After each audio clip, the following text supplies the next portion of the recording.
about the quote-unquote secret decision on the case of Senator Joel Villanueva? Is this acceptable? Kung ito po ay mapapatunayang totoo, ito po ay nakakabahala dahil hindi dapat nagkakaroon ng pagdududa ang taumbayan sa ating justice system. Considering na ito po ang isa sa pinakamahalagang ahensya upang maiwasan at matugunan ang issue about sa korupsyon sa bansa. At tayo naman po ay nananalig at nagtitiwala sa kakayahan ni Ombudsman Boying Rimulya.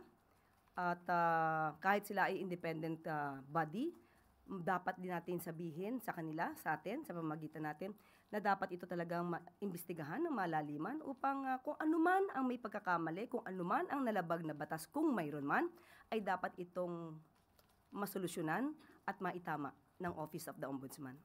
Pero if it's true na secret decision nga po siya, Yusek, do you think valid pa rin yung decision, or at least should the former ombudsman who released the decision be held liable? Depende po sa sitwasyon. Mahirap po kasi mag-speculate ngayon. Pero kung may nalabag po ito at halimbawa po ay hindi po nabigyan ng kopya ang mga parties, yung pong time para mag-file ng anumang aksyon, let's say motion for reconsideration regarding the said decision, ay hindi naman po umaandar. So depende po yan sa lahat ng sitwasyon at meron nga pong isang provision sa rules of procedure ang Office of the Ombudsman na kung di tayo nagkakamali sa news na lumabas, 2016 ay meron ng motion for reconsideration.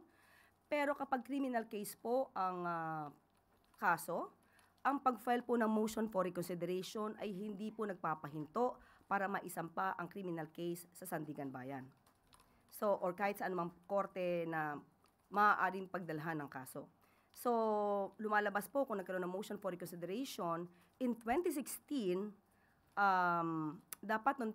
hindi na dapat agad umabot ng 2019 or 2 years para madesisyonan yung motion for reconsideration, dapat na isampa na ito sa Sandigan Bayan.